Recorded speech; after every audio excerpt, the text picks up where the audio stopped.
तो चुप रहना थोड़ा। देखो बच्चों, ये है एग्जाम्पल क्लोज टेस्ट का। ये क्लोज टेस्ट कुछ भी नहीं है, फिल इन द ब्लैंक्स ही है। जैसे आप एक सेंटेंस दे दिया, उसमें कुछ फिलअप करना। उस क्लोज टेस्ट में एक पैराग्राफ देंगे, उसमें 4 या 5 फिल इन द ब्लैंक्स पूछ लेंगे। लेकिन ये जो है टिपिकल पार्ट है इंग्लिश का, ठीक है ना, इसके लिए एक तो ग्रामर तो आनी चाहिए, एक सेंस आपको समझ में आ जाती है, तो इसमें से 5 में से 5 मार्क्स भी आ सकते हैं। 5 में से 5 बोल रहा हूं मैं। तो मेरा ये आज का ये प्रयास रहेगा कि 5 में से आज की क्लास से कम 3 नंबर आपके आ जाए, फिर 10-20 प्रैक्टिस सेट करेंगे उससे। तो आज का जो क्लोज टेस्ट है वो है इन्फ्लेशन पे। मैंने कहा था इंग्लिश में कुछ भी नहीं है, noun, pronoun, adjective, adverb, linker, preposition, ये है और कुछ भी नहीं इनसे बारे में। ये सारे के सारे मैंने जो वर्ड लिखे हैं, नाउन है, प्रोनाउन है, एडजेक्टिव है, एडवर्ब है, वर्ब, आए क्या समझ में? तो ये कहता है कि सबसे पहले हमने क्या है ना, ग्रामर के बेसिक रूल पे ध्यान देना है। पहले ये देखा कौन सा टेंस चल रहा है, नाउन है कोई वर्ड, प्रोनाउन है, एडजेक्टिव है, एडवर्ब है, तो ये काबू हो जाएगा इस पर। तो क्लोज, CLOZ होता है ये, कदे CLOSE करो, क्लोज बने तो बंद हो गया, ठीक है ना। इंग्लिश की दिक्कत क्या कि उसका हर वर्ड अलग अलग सेंस। जैसे क्लोज फ्रेंड है तो वो क्या हो गया, पक्का मित्र हो गया। फिर वहां पे बंद मित्र नहीं, कहते मुझे क्लोज बने तो बंद होता, बंद मित्र है। क्लोज फ्रेंड का मतलब है घनिष्ठ मित्र। लेकिन यहाँ है क्लोज CLOZ कि आपने सही फिल इन द ब्लैंक्स भरना है। क्लोज टेस्ट मैंने परीक्षा यहाँ पे दिया इन्हें इन्फ्लेशन। इन्फ्लेशन क्या होती है? महंगाई। महंगाई क्या होती है? कीमतों का बढ़ जाना। यानी कि जो सामान्य कीमतें क्या होती हैं, सामान्य वस्तुओं की जो कीमतें बढ़ जाती हैं, जैसे सब्जी के दाम बढ़ गए, चीनी के रेट बढ़ गए, ये इन्फ्लेशन है। इन्फ्लेशन ओफन क्या होता है? प्राय या जनरली, सामान्यतः। इन्फ्लेशन ओफन परसीव्ड का मतलब है कंसीडर की जाती है। मुद्रास्फीति को प्राय कंसीडर किया जाता है या माना जाता है as an economic bane. Economy क्या होती है? अर्थव्यवस्था। इकोनॉमी क्या होती है? अर्थव्यवस्था। इकोनॉमिक क्या होता है? आर्थिक। और मैंने उस दिन बताया था जो आदमी देख के पैसा खर्च करता है उसको क्या कहते हैं? Economical person. तो यहाँ पे है इकोनॉमिक, आर्थिक और क्या बोलते हैं? Financial crisis. आई क्या समझ?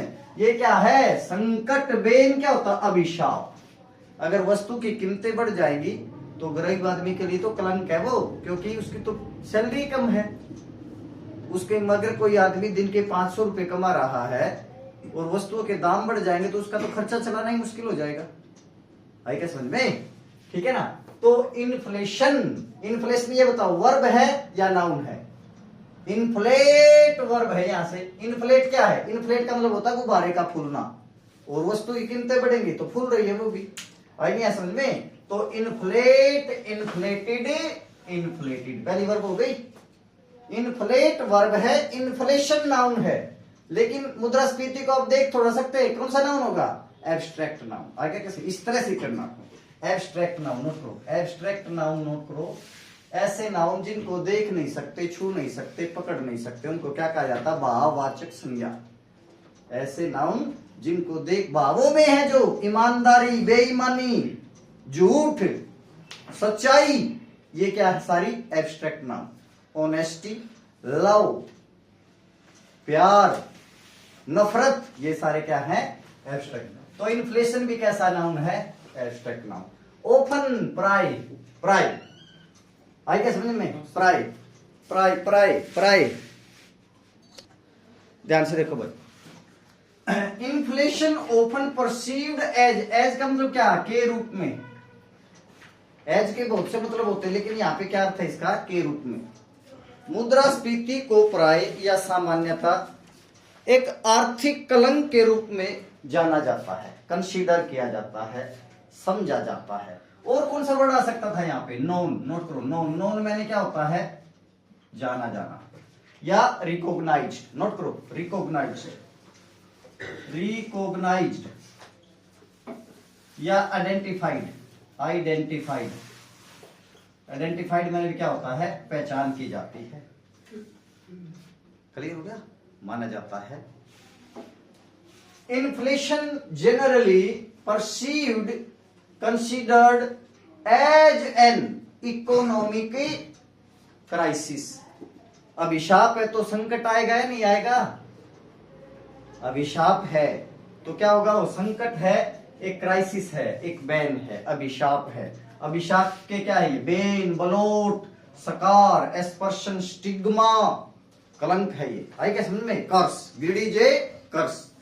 तो पूरी लाइन समझ में आ गई। इन्फ्लेशन नाउन है, abstract noun. Inflation often perceived as an economic bane. Inflation क्या हो गया, नाउन हो गया, मुद्रास्फीति। परसीव मैंने क्या होता है, समझा जाता है, कंसीडर किया जाता है। एक वर्ड और नोट करो, पोंडर। पोंडर मैंने भी क्या होता है, समझना, सोचा जाता, थिंक। नोट करो, क्या है, थिंक, सोचा जाता है, माना जाता है, समझा जाता है। एक प्यारा वर्ड और नोट करो, मूल आवर। नोट करो, मूल, MULL, मूल, MULL। मूल आवर का मतलब भी क्या होता है, समझा जाता है, मूल आवर। आई क्या समझ में? ठीक है ना, आई नहीं समझ में? परसीव किया जाता है। तो अगर यहाँ पे थॉट होता तो तुम्हें एकदम समझ जाते, माना जाता, कंसीडर किया जाता है। और ये जो इन्फ्लेशन है, इंपैक्ट्स, एक है ना ये, इंपैक्ट्स, SEIS आ गए तो आपको ये चला गया, प्रेजेंट में चल रही सारी बात। आई क्या समझ, प्रेजेंट।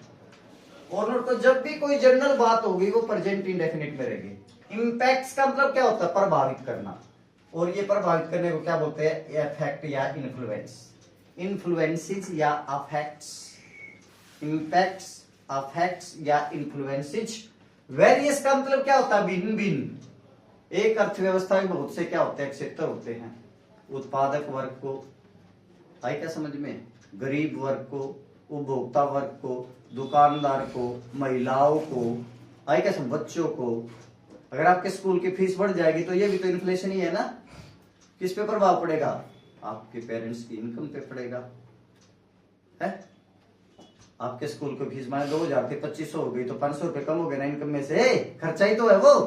ठीक है ना। वेरियस फेस्ड का मतलब होता है fields, aspects, fields, faces, factors या एलिमेंट्स, अलग अलग फैक्टर्स को ऑफ इकोनॉमी, अर्थव्यवस्था के बहुत से वेरियस क्या है, एस्पेक्ट्स को, धारणाओं को, क्षेत्रों को, फील्ड्स को, फेजेस को प्रभावित करती है। इन मैनी वेज, अलग अलग तरीकों से, बहुत से तरीकों से।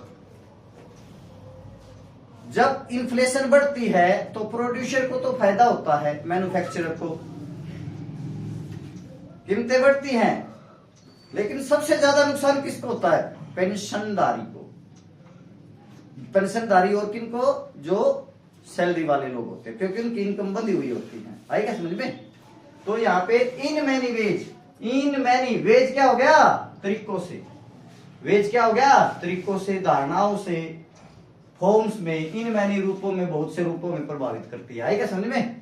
तो क्या हो गया, दोबारा फिर करता हूं। Inflation often perceived as an economic bane, as an economic bane, as an economic bane. इसी बात को अगर हम अपने वर्डों में बोल रहे हैं तो क्या बोलेंगे, प्राइस इंक्रीजिंग, आई को बोल सकते हैं ना इनको, या इंक्रीजिंग प्राइसेज, या प्राइस हाइक, जनरली, कॉमनली, बोल सकते हैं ना, कॉमनली, थॉट या कंसीडर्ड, माना जाता है, considered as an financial crisis. हो जाएगा ना, हो जाएगा नहीं आ जाएगा, as an a financial crisis. हो गया समझ में, फाइनेंशियल क्राइसिस। अफेक्ट्स या इन्फ्लुएंसेस, अफेक्ट्स प्रभावित करती है। वेरियस का क्या लिखा है, मैनी, मैनी, आई क्या समझ में, मैनी फील्ड्स ऑफ इकोनॉमी, आई क्या समझ में, इन मैनी वेज, लिख सकते हैं ना पूरे। अब एक एक वर्ड आ गया समझ में। तो इन्फ्लेशन क्या है, मुद्रास्फीति। परसीव्ड क्या है, समझा जाता है, कंसीडर किया जाता है। इकोनॉमिक क्या है, इकोनॉमिक क्या है, आर्थिक, आर्थिक। और बेन क्या है, संकट, अभिशाप। एक वर्ड और को, पेक्यूनियरी, PECUNIAR, पेक्यूनियरी का मतलब भी क्या होता है? Financial, economic, पेक्यूनियरी। आई क्या समझ? और एक वर्ड है पेन्यूरी। पेन्यूरी का मतलब होता है गरीबी। नोट करो, पेन्यूरी मैंने क्या होती है? पॉवर्टी। पेक्यूनियरी होता है फाइनेंशियल। क्लियर हो गया? हो गया क्या है? क्लियर हो गया ना? तो inflation often perceived as an economic bane impacts various facets of economy in various ways, in many ways। आए क्या समझ में? in some ways भी हो सकता है ना? some ways, ठीक है ना? या price hike generally considered as an financial emergency। Clear हो? संकट काल माना जाता है, क्राइसिस माना जाता है, खतरा माना जाता है, इकोनॉमिक डेंजर। आई क्या समझ में? ठीक है ना? Influences many fields of economy in various forms, बहुत से रूपों में प्रभावित है। मेरे ख्याल में दोनों लाइन समझ में आओगी। तो क्लोज टेस्ट भी कुछ भी नहीं है, फिल इन दी ब्लैंक्स ही है। क्लोज टेस्ट में 5 फिल इन दी ब्लैंक्स आ जाएंगे, इसमें 1 फिल इन दी ब्लैंक्स आ जाएगा। आ गया भी समझ में? आ गया क्या?